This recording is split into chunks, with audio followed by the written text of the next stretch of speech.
to come from. We have agreed with you that we must begin to live within our means and to begin the journey to slow down on borrowing, because borrowing is becoming a threat to our economy. We have agreed with you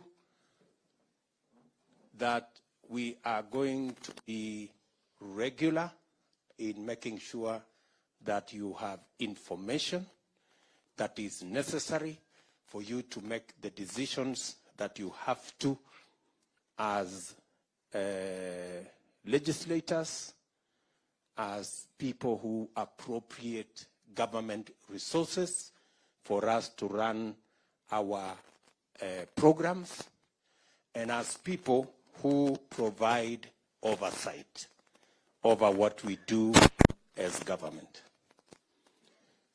The economy is the basis upon which this election was prosecuted. And you now understand where we are in terms of our economic position. We have explained to you our Kenya Kwanza plan. We have explained to you in detail, many of the professionals who are here. We have explained to you matters to do with agriculture and what we need to do with agriculture so that agriculture can lift our economy. And when we say agriculture, we mean from productivity. We have agreed that with appropriate intervention, we can increase our productivity without necessarily increasing the acreage of the land we are using under our agricultural activities. We have agreed with you on how agriculture is going to be used to stimulate and to spur our agro-processing, value addition, all the way to manufacturing and job creation. You now appreciate why UHC can become a reality in the shortest time possible, and the necessary interventions we have to do when it comes to reforming the National Health Insurance Fund and making sure that it works for everybody and leaves no Kenyan behind. You have heard here that every year 1 million Kenyans run the risk of being destitute because of illness. And that is why it is necessary for us to urgently reform the NHIF and roll out our universal health coverage plan, which we sold to the people of Kenya, and that is why they elected us. We have also agreed on what we need to do with our housing plan. You now understand better why this housing plan is not just about building houses. It's a whole concept of transforming communities and transforming our nation. Getting the people in slums to live in decent habitat. Making sure that we create more home owners than rent payers. We also ensure that through the housing plan, we also make millions of our young people to have jobs. We have desegregated the housing plan so that it also begins to create industry. Every item. You know, we have agreed that we are going to standardize doors, windows, hinges, and everything else so that it is possible to produce doors en masse, it is possible to produce windows en masse, it's possible to produce all the components of a house en masse create industry. You heard from the gentleman from Ngong Road how they got a contract of 120 million, the people on the roadside, because of the power of aggregation.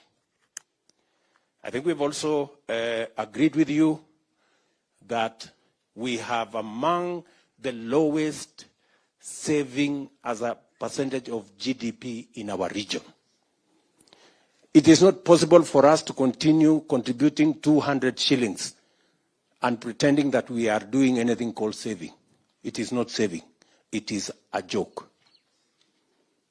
And we have agreed, and we have been taken through the numbers here, what savings can do for our country. In fact, savings is biblical. I mean, it's, honestly. Yeah? The Bible says, a good man leaves an inheritance for his children.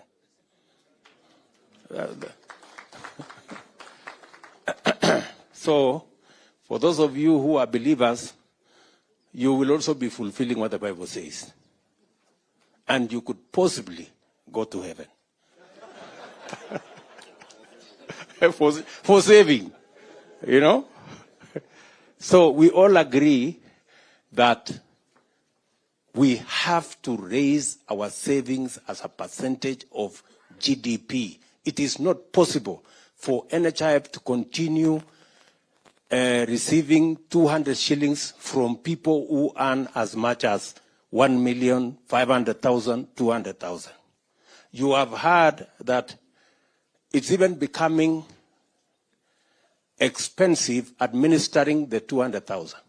We have just been told here, if you continue with the 200 shillings, it is better to stop.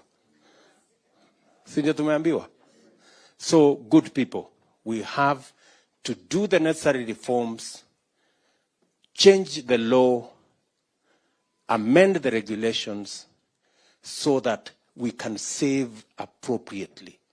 We've all been given the benefits of saving. It not only our future, it gets us the resources to implement and grow our country, to implement our plans, to fund our development, so that when we fund our development, we create jobs.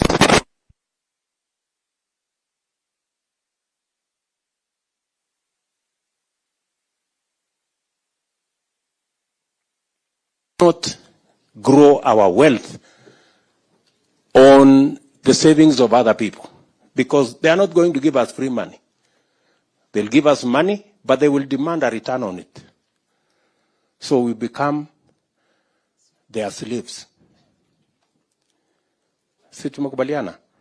So we are going to implement the new NSSF law, hopefully when we get it out of court, either by settlement or by implementing what the court will have directed. But certainly we need to make a movement in that direction. I cannot say everything else that we have said, but I really value the time we have spent since yesterday. And I appreciate that many members may have thought we would come to Naivasha and enjoy ourselves. Unfortunately, it has become like CBC. It has become like CBC. Too much homework. And so, but I am sure we'll get another occasion to enjoy ourselves. This was a very important session. I'm sorry we have pushed everybody to the limit, but we all agree that we have taken a lot of valuable information that will help us prosecute our work in Parliament and everywhere else. Si tunakubaliana hivyo?